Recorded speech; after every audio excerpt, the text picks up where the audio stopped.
दहन और ज्वाला, चीजों का जलना। दहन और ज्वाला, चीजों का जलना, मतलब यह कि वर्ग अष्टम विज्ञान में हम प्रवेश कर चुके हैं। यानी विज्ञान का पहला अध्याय दहन चैप्टर में हम प्रवेश कर चुके हैं। दहन और ज्वाला, चीजों का जलना। पहला क्वेश्चन, पदार्थ का ज्वलन ताप उस पदार्थ की किस प्रकृति पर निर्भर करता है? पदार्थ का ज्वलन ताप उस पदार्थ के किस प्रकृति पर निर्भर करता है? क, भौतिक। एक चीज है, यहां पे एक कमेंट आया था एक बंधुवर का कि हम सभी ऑप्शन में अंडरलाइन करते हैं, सर प्लीज इसे ना करें, और जो सही आंसर है उसे ही घेरा लगाएं। तो बड़ा अच्छा लगा सुझाव, और बहुत बहुत धन्यवाद सर को। और नहीं, धन्यवाद नहीं, आभार, बहुत बहुत आभार सर को। और इस वीडियो में हम वो प्रयोग करते हैं, देखते अच्छा लगेगा तो इसी का फॉलो हम करेंगे। और हर सुझाव सराहनीय और सलाखों पे। तो क्वेश्चन क्या कहता है कि पदार्थ का ज्वलन ताप उस पदार्थ के किस प्रकृति पर निर्भर करता है? पदार्थ का जो ज्वलन ताप होता है वो किस प्रकृति पर निर्भर करता है?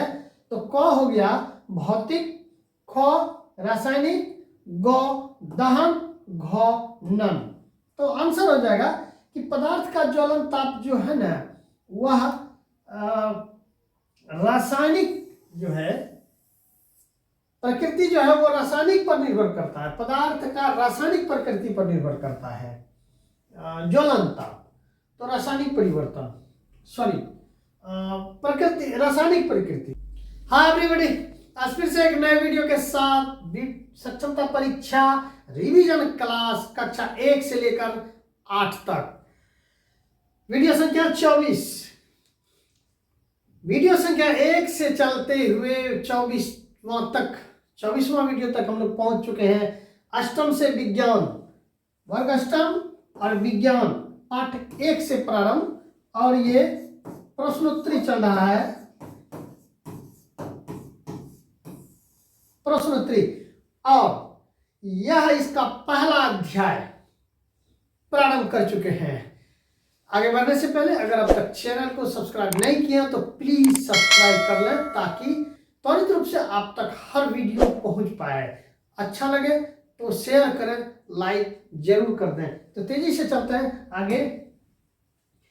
चूंकि यह दहन चैप्टर है और वीडियो संख्या 4, इसी में वीडियो संख्या 4 जो पीछे है वह चैप्टर, उस वीडियो में भी दहन का ही हम पूरी तरह विस्तार पूर्वक चर्चा किए हुए हैं दहन चैप्टर से। तो यहाँ पे शॉर्ट करेंगे, लेकिन उस वीडियो को लिंक डिस्क्रिप्शन में हम दे देंगे और कमेंट बॉक्स में भी हम दे देंगे। तो तेजी से चलते हैं। 2, पेट्रोल का ज्वलन ताप किसके ज्वलन ताप से कम होता है? पेट्रोल का ज्वलन ताप किसके ज्वलन ताप से कम होता है? क डीजल, ख अलकतरा, ग केरोसिन, ग आग। देखिए यहां पे 4 ऑप्शन है। तो अलकतरा जल्दी जलता नहीं है।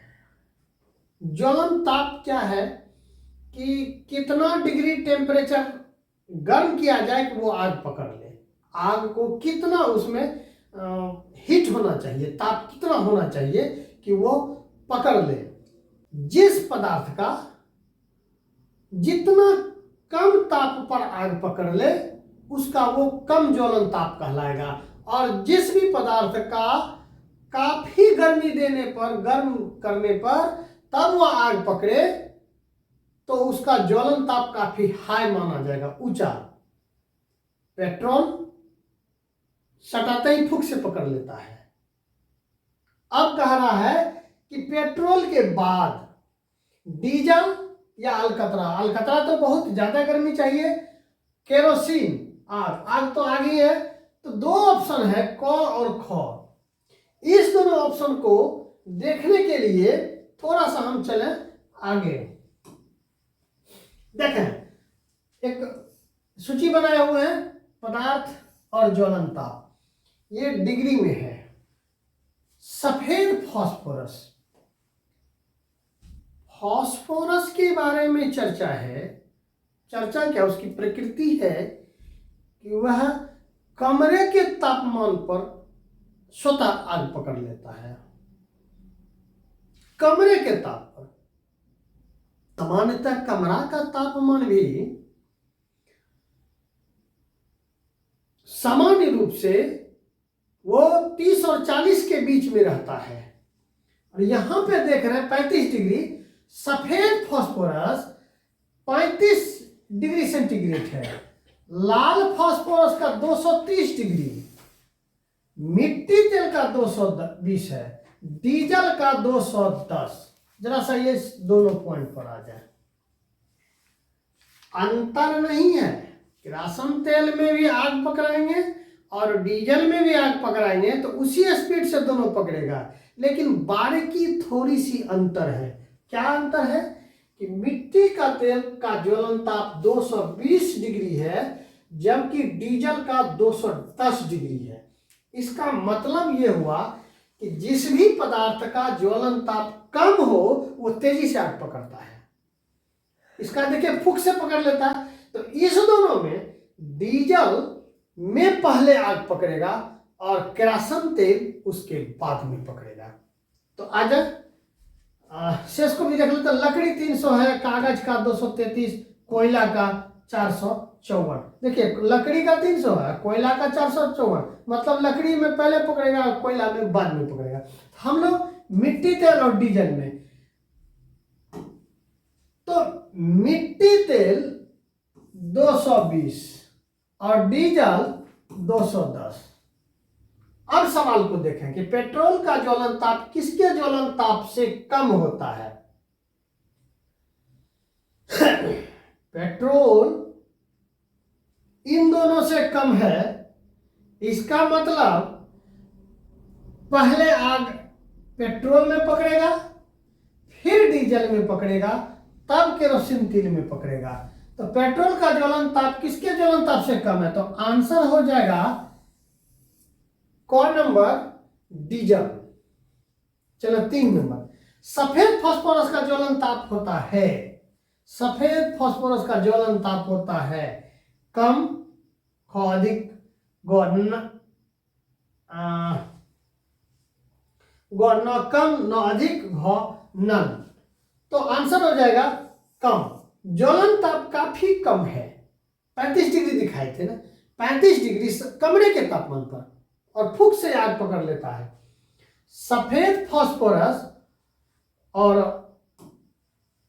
ये सफेद फास्फोरस और लाल फास्फोरस की कहानी जरा सा माचिस के बारे में सुने कि माचिस को जब बनाया गया तो सर्वप्रथम सफेद फास्फोरस से बनाया गया, लेकिन वो जब मन तब खुद से आग पकड़ लेता था। तब जाके बहुत दिनों के बाद, इसलिए आगे क्वेश्चन में है, इसलिए इसलिए नहीं बता रहे हैं, क्वेश्चन में है इसलिए, तब जाके बहुत दिन के बाद लाल फास्फोरस पर काम किया गया। और वर्तमान में अभी जो हम लोग को माचिस है, उस माचिस में लाल फास्फोरस इस्तेमाल होता है। अब इसका माचिस का पूरा कहानी वीडियो संख्या 4 में है, वो हम दे देंगे। क्वेश्चन नंबर 4, माचिस बनाने का प्रथम प्रयास किस वर्ष किया गया। 1885, 1600, 1660, 1680। तो आंसर हो जाएगा 1680 में पहला प्रयास किया गया था। आगे चलो, क्वेश्चन संख्या 5, वर्तमान दियासलाई का आविष्कार कब हुआ। वर्तमान में दियासलाई का आविष्कार 1845, 1680, 1745, 1947। तो वर्तमान में अभी जो हम लोग दियासलाई इस्तेमाल कर रहे हैं, उस दियासलाई का आविष्कार 1845 में हुआ था। 6 नंबर, वह न्यूनतम ताप जिस पर पदार्थ जलना प्रारंभ करता है, उस पदार्थ को हम लोग ज्वलन ताप कहते हैं। न्यूनतम ताप जिस पर पदार्थ जलना प्रारंभ होता है उस पदार्थ का डॉट डॉट डॉट कहलाता है तो ज्वलन ताप। एक तरह से परिभाषा है, इसको ऑब्जेक्टिव भी बना देगा। 7वां नंबर, डॉट डॉट डॉट कमरे के ताप पर आग पकड़ लेता है। तो कमरे के ताप पे आग पकड़ता है, ऑप्शन देख के बात करेंगे। अगर ऑप्शन में फास्फोरस रहेगा, केवल फास्फोरस, तो हम लोग फास्फोरस को टिक मारेंगे। लेकिन अगर वहीं पे सफेद फास्फोरस होगा तब सफेद फास्फोरस हम लोग देंगे, क्योंकि सफेद फास्फोरस रहेगा तो ऑप्शन में लाल फास्फोरस भी दे देगा। तो सामान्यतः कहा जाता है कि फास्फोरस जो है कमरे के ताप पर आग पकड़ लेता है। तो हम लोग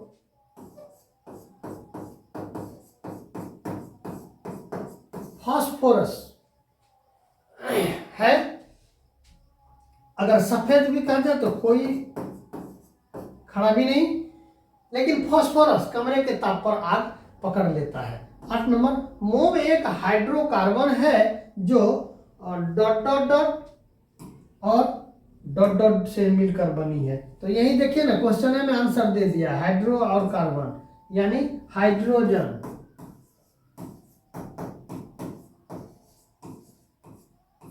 हाइड्रोजन और कार्बन। मोम एक हाइड्रोकार्बन है जो हाइड्रोजन और कार्बन से मिलकर बनी होती है। आगे चले। 9 नंबर, ईंधन के जलने पर डॉट डॉट डॉट और डॉट डॉट डॉट बनता है। ईंधन के जलने पर दो चीज बनता है, वो CO2 और जल वाष्प।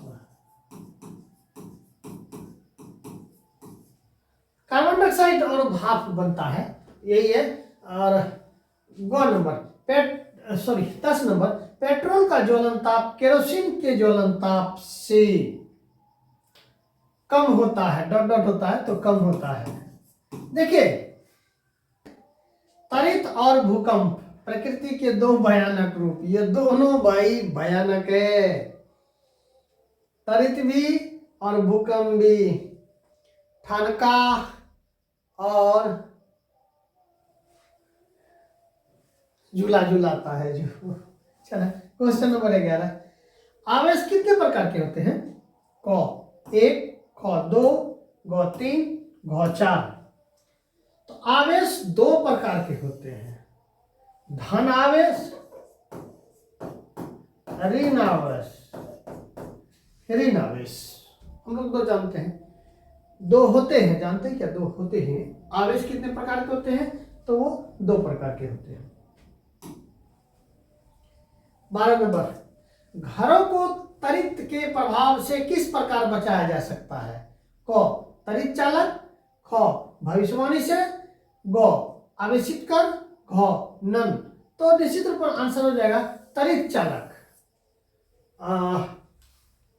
घर के ऊपर हम लोग मेटल्स को दे देते हैं, वहां से तार को जमीन तक ले आते हैं, तो मकान पर अगर गिरता है तो वो जमीन तक चला जाता आवेश और उसको प्रभावहीन कर देता है। 13 नंबर, 1905 में शिमला, मुंबई और कोलकाता के वेधशाला में 1905 में शिमला, मुंबई और कोलकाता के वेधशालाओं में किस भूकंप मापी का प्रयोग किया गया था? 1905 में एक प्रयोग हुआ था, तो क मिल्स, ख रिक्टर, ग थुइंग, घ नन। तो इसे ध्यान रखेंगे कि वहां पे थुइंग का प्रयोग हुआ था। भूकंप मापी जो किया गया था वो थुइंग को नाम दिया गया था, थुइंग इस्तेमाल हुआ था।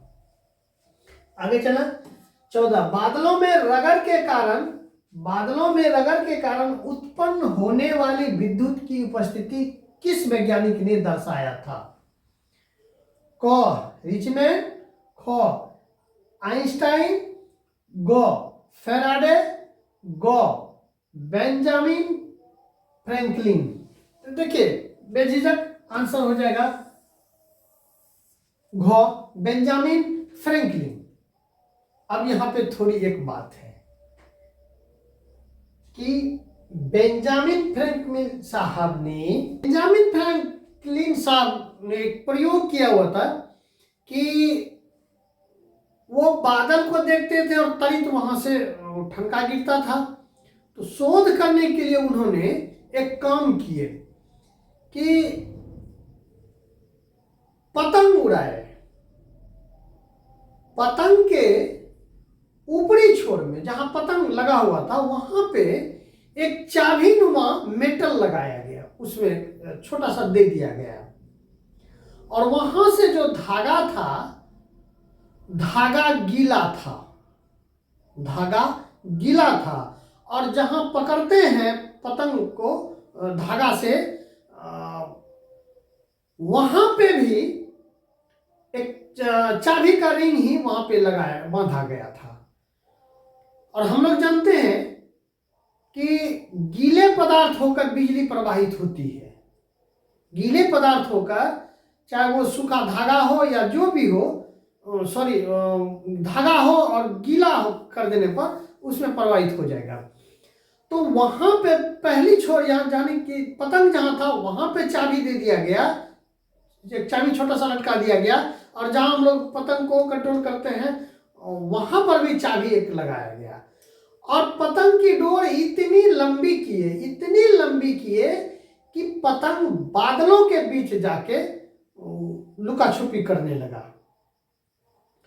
और जब यह प्रक्रिया अपनाएगा, चूंकि यह बारिश के मौसम में हो रहा था तो स्वाभाविक है कि धागा गीला ही रहेगा, लेकिन फिर भी पतंग उड़ाने का प्रयास कर रहे थे। तो उसी समय त्वरित जब ठनका, यानी बादल में जो देखिए ठनका तब ठनकता है कि बादल आवेशित हो जाता है, चार्ज हो जाता है। तो वो बादल में जो सटा, बादल में जब सट गया तो बेंजामिन साहब ने इस छोर के जो चाबी यहां लगा हुआ था इसको टच किए तो इनको जोर का झटका लगा, जिस तरह बिजली में लगता है। इसका मतलब क्या हुआ जानते हैं? कि वहां आवेशित हो गया था बादल, और वहां से विद्युत प्रवाहित हो गया, और इस छोर में लगे मेटल में करंट प्रवाहित हो गया, यहां तक आया। क्योंकि जो धागा था वो गीला था, और उस छोर में मेटल, इस छोर में मेटल, और आवेश इस छोर तक आ गया और झटका लग गया। यही साबित करना चाह रहे थे वो कि अगर वहां जो ठनका गिरता है, क्या वो उसमें बिजली होती है क्या? इस बात को साबित किए कि हाँ, वो आवेशित होते हैं, इतने आवेशित होते हैं कि जोर का झटका लगा। ये तो सफल हो गए, बेंजामिन साहब सफल हो गए, इस बात को बुक में दर्शाया गया है। लेकिन सावधानी, यह काम करना नहीं है, क्योंकि यह काम, हाँ, यह अमेरिकी वैज्ञानिक थे, बेंजामिन साहब अमेरिकी वैज्ञानिक थे, जबकि रिचमैन, ये जो है कौन नंबर में, रिचमैन, इनकी भी बात जान लें। अमेरिका जो काम करते हैं ना, तो रूस वाला भी वो काम एकदम पीछे नहीं रहते हैं, और रूस वाला जो करते हैं ना वैज्ञानिक, वो अमेरिका भी पीछे नहीं रहते हैं। दोनों दो ध्रुव बना हुआ है, आज भी है। तो रिचमैन साहब रशियन थे, रूस के निवासी थे, इन्होंने भी वही प्रयोग किया, नकल कर लिए और वही पतंग उड़ाए। उस तरफ चाबी दिया गया मेटल्स, इस पर भी मेटल, वही धागा गीला। बहुत दिन के बाद ये प्रयोग किए, ये जो टच किया तो ऐसा जोर का झटका लगा कि इनकी मृत्यु ही हो गई। लेकिन इनकी मौत ये साबित करके गया कि त्वरित आवेशित होता है, चार्ज होता है, और रिसर्च का एक केंद्र बिंदु बना के गए वो रिचमैन साहब। लेकिन बेंजामिन फ्रैंकलिन इनका प्रयोग था, इनके नाम से जानते हैं। और फैराडे साहब तो जानते हैं, आइंस्टीन जानते हैं, इनका सिद्धांत दोनों का चलता है। चलो 15 नंबर, पृथ्वी पे के अचानक कांपने और थरथराने के क्या कहा जाता है? पृथ्वी जब थरथराने लगे, हिलने लगा, तो क्या कहते हैं भाई? भूकंप कहते हैं। ज्यादा ऑप्शन पढ़ेंगे नहीं, भूकंप। लेकिन हाँ, इतनी हड़बड़ी नहीं, इतनी हड़बड़ी नहीं, ऑप्शन से भी देख लेंगे, ऐसी गलती ना करेंगे। क में भूकंप, ख में तरित्र, ग में कंपन, घ में विद्युतदर्शी। देखिए, कोई चीज हिलता है तो वो कंपन कहलाएगा, बट यहाँ पृथ्वी का अचानक कंपना तो वो भूकंप कहलाएगा। भूकंप हम जानते हैं कि दो प्लेट आपस में जब खिसकते हैं तो भूकंप महसूस होता है। चले 16 नंबर, सजातीय आवेश एक दूसरे को, यहाँ दो बात समझना, आवेश सजातीय रहेंगे तो विकर्षण होंगे, और विजातीय रहेंगे, अलग अलग रहेंगे तो आकर्षण होंगे। तो देख ले, सजातीय आवेश एक दूसरे को विकर्षित करेंगे,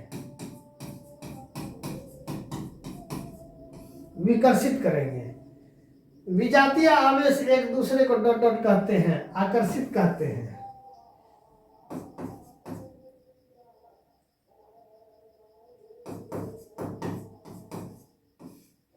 ये आकर्षित कहते नहीं होगा, करते होंगे, सॉरी, आकर्षित करते हैं।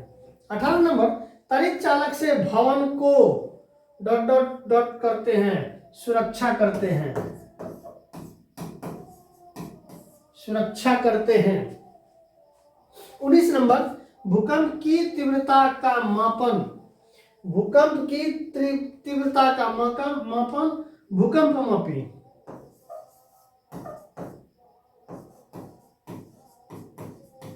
भूकंप मापी सिस्मोग्राफी, जो भूकंप मापने का जो मशीन होता है सिस्मोग्राफी होता है।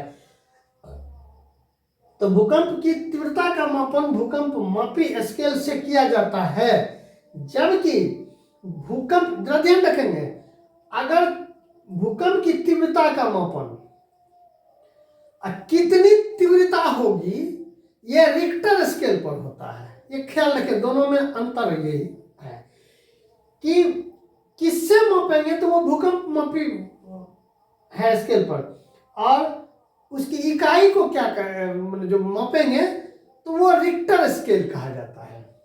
रिक्टर स्केल 1 से 9 तक होता है। 9 तो देखा नहीं जाएगा, वो तो 7 तक ही पहुंचते पहुंचते काफी हो जाता है। आगे चले, अगला है फसल उत्पादन एवं प्रबंधन, तीसरा अध्याय में आगे। 20 नंबर, धान की फसल है, क्या है? रबी, खरीफ, जायद, कौन? तो आंसर होगा खरीफ। और 21 नंबर, चना की फसल है, चना की फसल है, खरीफ, रबी, जायद, घनन, तो ये होगा रबी।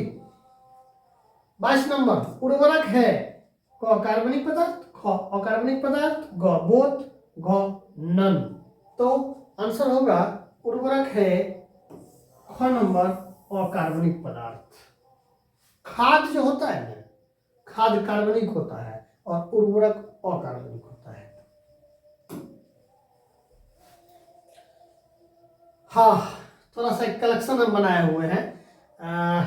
फसल जो है उसको 3 कैटेगरी में अगर रखा जाए, खरीफ, रबी, जायद। देखिए, जायद भी है, लेकिन अक्सर हम लोग ज्यादा जोर देते हैं खरीफ और रबी में। तो खरीफ जो फसल है वो जून जुलाई में बोया जाता है। खरीफ फसल जो है जून जुलाई में बोया जाता है, और वर्षा ऋतु में उपजाई जाने वाली फसल खरीफ कहलाता है। खरीफ फसल वर्षा ऋतु में उपजाया जाता है, जिसको हम जून जुलाई में बोते हैं। उदाहरण में देखिए, धान, मक्का, ज्वार, बाजरा, मूंग, मूंगफली, गन्ना, सोयाबीन, यानी जून जुलाई में जो बोते हैं। अब ऐसा नहीं कि हम लोग अपने परिवेश में जो देखते हैं खेती का वही देख लें, नहीं, एक औसतन देखा गया है। तो जून जुलाई में जो बोया जाता है धान, मक्का, ज्वार, बाजरा, मूंग, मूंगफली, गन्ना और सोयाबीन। रबी हो गया जो अक्टूबर और दिसंबर माह, सॉरी अक्टूबर से दिसंबर माह तक, यहाँ पे जून से जुलाई तक जो बोया जाए। रबी में अक्टूबर से दिसंबर तक जो बोया जाए रबी फसल, इस शीत ऋतु में उपजाई जाने वाली फसल, शीत ऋतु में उपजाई जाने वाली फसल रबी कहलाता है। उदाहरण के तौर पर गेहूं, जौ, आलू, चना, मसूर, मटर, सरसों, ये सब रबी फसल हुए। जायद मार्च से अप्रैल तक यह बोया जाता है। जायद फसल मार्च से अप्रैल तक ग्रीष्म ऋतु में उपजाई जाने वाली फसल। उदाहरण के तौर पर तरबूजा, खीरा, खरबूज, ककड़ी, मूंग, उड़द, सूरजमुखी। इसमें ज्यादातर जब गर्मी लगता है ना तो पानीदार फल खाते हैं, वही सब ज्यादा है। थोड़ा मूंग, उड़द, सूरजमुखी भी है। एक बात याद रखें, फसल हम लोग अगर ये माह अगर ध्यान में रख लेंगे तो फसल आ जाएगा। इस माह में कौन कौन फसल है। खरीफ, जून, जुलाई, वर्षा ऋतु, इसको थोड़ा ध्यान रखेंगे कि खरीफ, जून, जुलाई, वर्षा ऋतु, रबी, अक्टूबर, दिसंबर, शीत ऋतु, जायद मार्च, अप्रैल, ग्रीष्म ऋतु। ये नाम, कौन सा मौसम, माह और मौसम, ऋतु को नाम, ये याद रखना होगा। थोड़ा सा ये ध्यान देने की बात है। इतना ही कलेक्शन है, इससे ज्यादा नहीं। हाँ, इसमें एक खास बात है, ये महाशय मक्का, मकई क्या है तो भैया है तो खरीफ, लेकिन अपने यहाँ बात देखते हैं, मकई दोनों मौसम में लग जाता है। एक बार मकई लगाए, काटे, फिर भदैया मकई लगा दिए, तो दोनों कैटेगरी में ये महाशय रहते हैं। तो ऑप्शन जो होगा उस पर देखकर निर्णय लेंगे। हालांकि ये खरीफ कैटेगरी में रहता है। आगे चलें। 23 नंबर, खरपतवार हटाने को कहते हैं क जुताई, ख सिंचाई, ग निराई, घ कटाई। तो आंसर होगा निराई को कहते हैं। कमाने वाला जो खरपतवार हटाते हैं उसे निराई कहते हैं। मिट्टी अलग पलट करने वाले को जुताई कहते हैं। पानी पटवन को सिंचाई कहते हैं। और फसल को जब काटते हैं तब कटाई बोलते हैं। 24 नंबर, अनाज का भंडारण किया जाता है क जूट के बोरा में, अनाज का भंडारण किया जाता है जूट के बोरा में, तो हाँ। ख धातु के पात्रों में, हाँ रखा जाता है ड्रम में। ग कोठियों में, हाँ कोठी बना के रखा जाता है। घ एफसीआई गोदाम में, हाँ एफसीआई गोदाम में भी। आंसर है देखिए 25 सभी। चला 25 नंबर, मिट्टी को उलटने पलटने की प्रक्रिया, तो यहां भी बोले हैं जुताई। मिट्टी को उलटने पलटने की प्रक्रिया की जुताई कहलाती है। चला आगे। 26 नंबर, खाद डॉट डॉट डॉट पदार्थों का मिश्रण है। खाद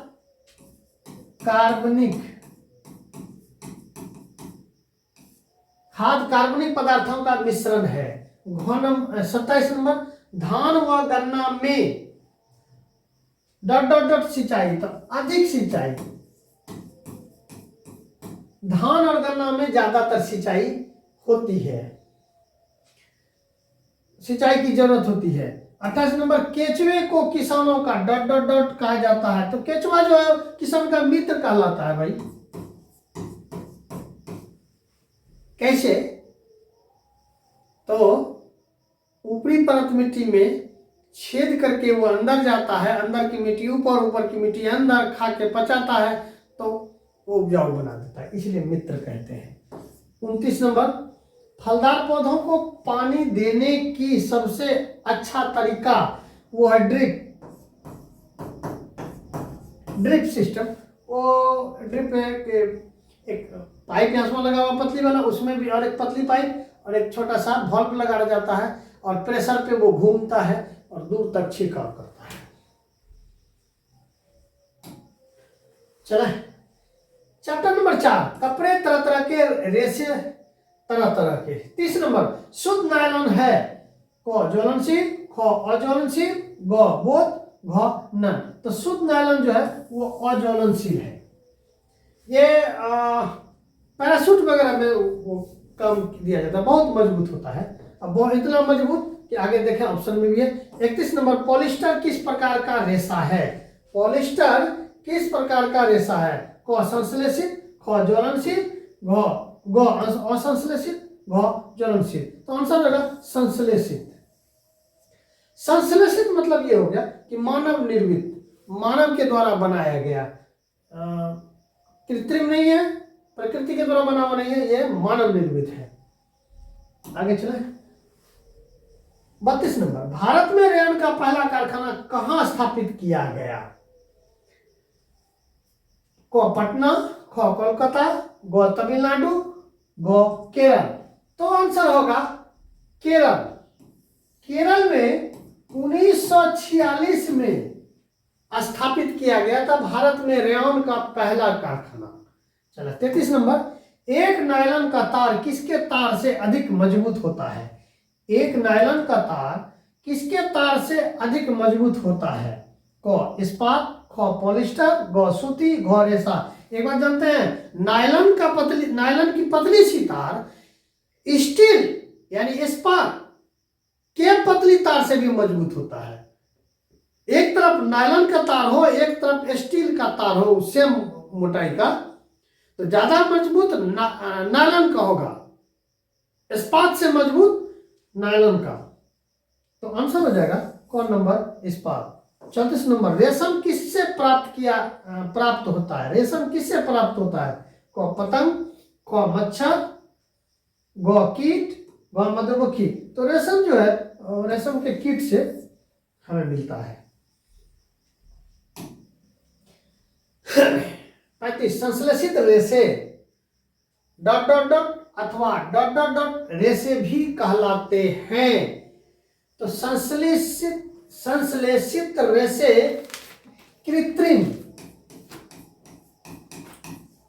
कृत्रिम अथवा मानव निर्मित, संश्लेषित रेशे कृत्रिम अथवा मानव निर्मित रेशे भी कहलाते हैं। 36 नंबर सूती वस्त्र जलने पर डॉट डॉट डॉट के जलने जैसी गंध आती है, जबकि नायलॉन से उबलती हुई डॉट डॉट डॉट के समान गंध निकलती है।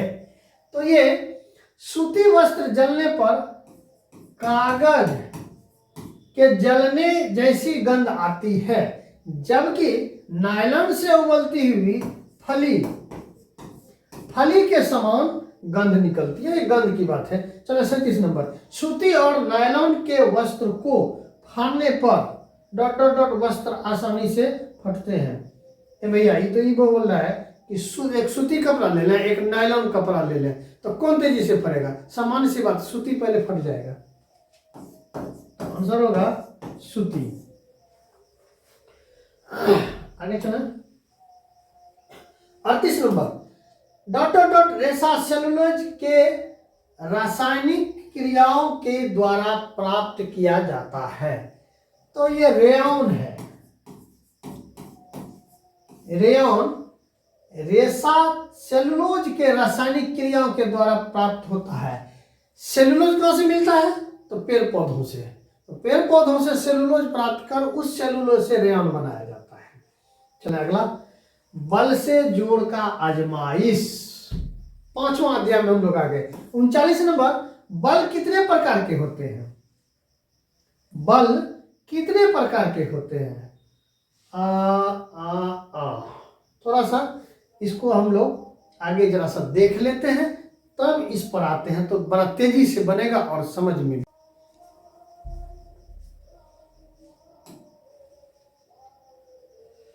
देखिए पहली बात तो बल की परिभाषा हम लोग जान लें कि बल एक ऐसा बाह्य कारक है जो किसी वस्तु पर लगकर उसके स्थान को बदल देता है या बदलने का प्रयास करता है। बल वो जो किसी पर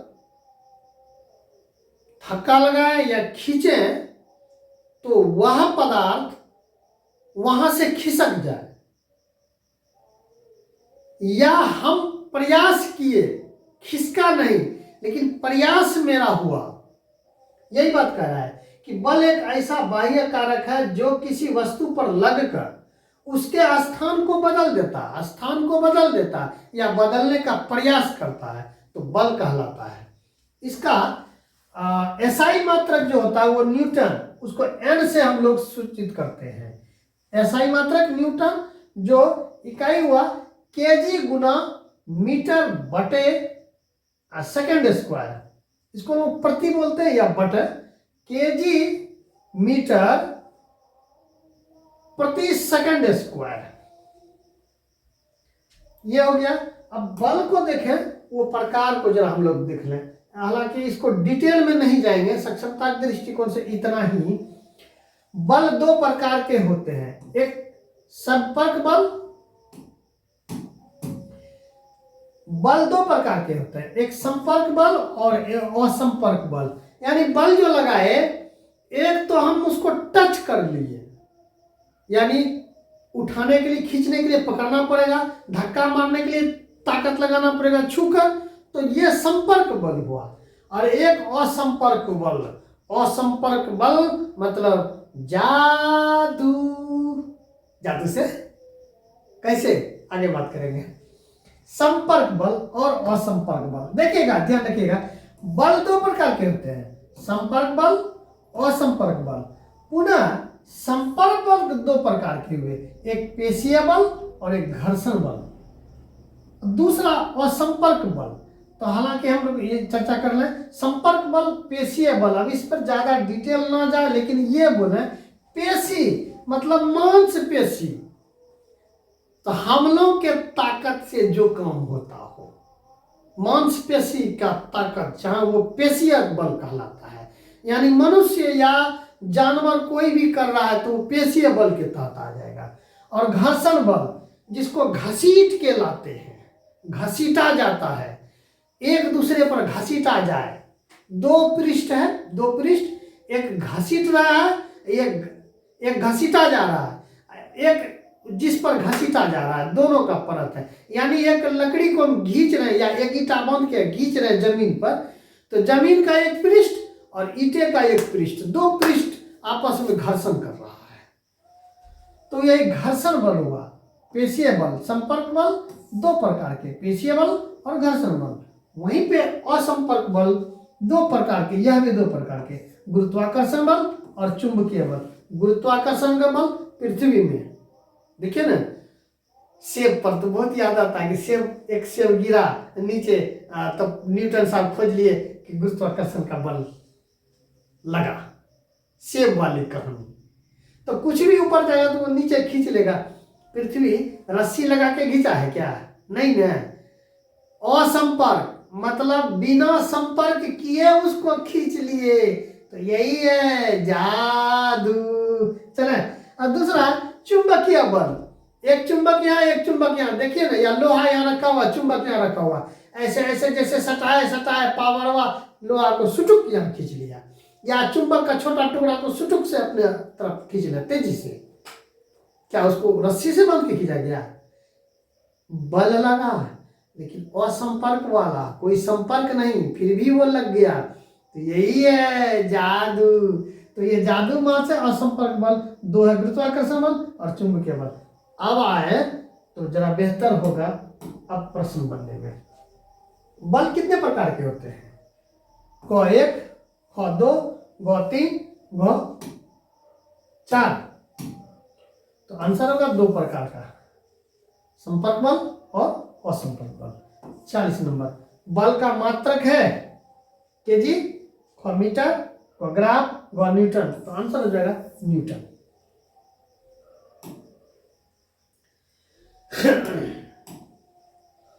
इकतालीस नंबर। कुली द्वारा निम्न में से कौन सा बल प्रयोग किया गया? कुली यानी व्यक्ति, रेलवे स्टेशन पर जो व्यक्ति सामान को ढोता है, तो कौन सा बल प्रयोग किया? क पेशीय बल, घ घर्षण बल, ग गुरुत्वाकर्षण बल, घ नन। तो स्वाभाविक है पेशीय बल का इस्तेमाल हुआ। 42 नंबर, संपर्क बल कितने प्रकार के होते हैं? अभी तुरंत चर्चा हुई है। क 4, ख 3, ग 2, घ 2, घ 1। तो आंसर हो जाएगा ग 2। 43 नंबर, इनमें कौन असंपर्क बल है? क खिंचाव, ख धक्का, ग चुंबकीय, घ घर्षण। तो खिंचाव में भी छूना पड़ेगा, तो ये नहीं है।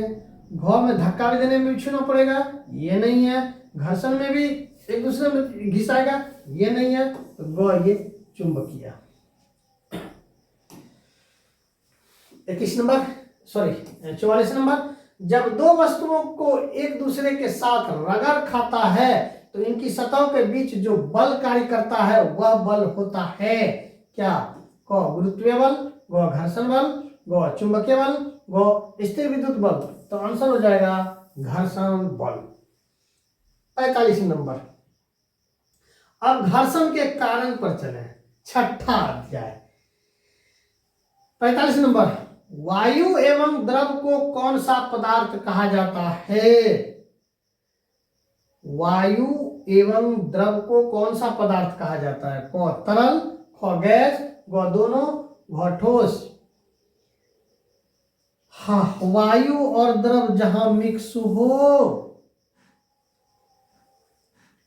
एक बात है, आंसर फिलहाल हम लोग जान लें कि तरल होगा। अब तरल के बारे में जाने कि तरल वो उसे कहते हैं, यानी बहने वाले चीजों को हम तरल बोलते हैं। बहाव हो तो द्रव जो है पानी वो बहता है, गैस भी उसमें भी बहाव है, वह भी बह जाता है। तो दोनों जब हो तो वो तरल कहलाता है। तो आंसर हो जाएगा तरल। 46, घर्षण कितने पृष्ठों की प्रकृति पर निर्भर करता है? अभी तुरंत बात किए थे घर्षण। अच्छा चले ऑप्शन, क 1, ख 2, ग 3, घ 4। तो देखिए आंसर हो जाएगा 2। घर्षण कितने पृष्ठों पर प्रकृति है? घर्षण करने के लिए एक यह जमीन है, यह एक ईंट है, दोनों पे घर्षण कर रहा है। तो एक पृष्ठ इसका, एक पृष्ठ इसका, दोनों पृष्ठ यानी 2 पृष्ठ में होता है तब घर्षण होती है। तो आंसर हो जाएगा 2। 47, घर्षण वह बल है जो गति का, घर्षण वह बल है जो गति का विरोध करता है। विरोध करेगा तब ना घर्षण होगा। 48 नंबर, चिकनी सतह की अपेक्षा रुखरी सतह, चिकनी सतह की अपेक्षा रुखरी सतह डॉट डॉट घर्षण उत्पन्न करती है क्या? अधिक घर्षण। मतलब चिकनी पर घर्षण करेंगे तो कम होगा, लेकिन रुखड़ी पर, उबड़ खाबड़ पर घर्षण करेंगे तो वो अधिक लगेगा घर्षण। तो वहीं पे ये देख लीजिए 49 में, कैरम बोर्ड पर पाउडर के प्रयोग से घर्षण डॉट डॉट डॉट हो जाता है। क्या हो जाता है? कम घर्षण हो जाता है, कम हो जाता है। कैरम बोर्ड पर पाउडर के प्रयोग से घर्षण कम हो जाता है। सब्सक्राइब प्लीज कर लीजिए, लाल बटन दिख रहा है अब तक भी, उत्साहवर्धन होता है। चले आगे। 23, सॉरी 50 नंबर, तरल घर्षण को, तरल घर्षण को क्या बोलते हैं? कर्षण। घर्षण नहीं, कर्षण। क मूर्धन्य स ऊपर रे दंत न, कर्षण। 51 नंबर, हवाई जहाज की आकृति, हवाई जहाज की आकृति डॉट डॉट डॉट होती है जिससे हवा के कारण घर्षण कम हो जाए। तो धारा रेखी, धारा रेखी सीधी रेखा में होता है। तो हवाई जहाज की आकृति धारा रेखी बनाया जाता है जिससे कि हवा के कारण घर्षण कम हो। अब ये कर्षण क्या है? घर्षण तो हम लोग देख लिए, घर्षण नहीं,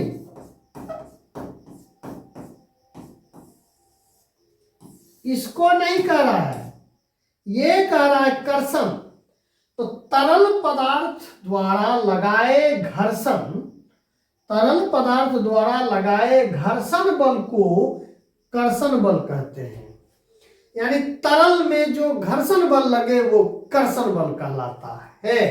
यही है कर्षण बल। और वीडियो थोड़ा ज्यादा लंबा हो गया, और ये अध्याय संख्या 6, वर्ग 8 में कुल 18 हैं, 6 आज हम खत्म कर चुके हैं। अगला 2 वीडियो में यह भी समाप्त, चूंकि फास्ट फॉरवर्डिंग करना पड़ रहा है, समय बहुत कम है।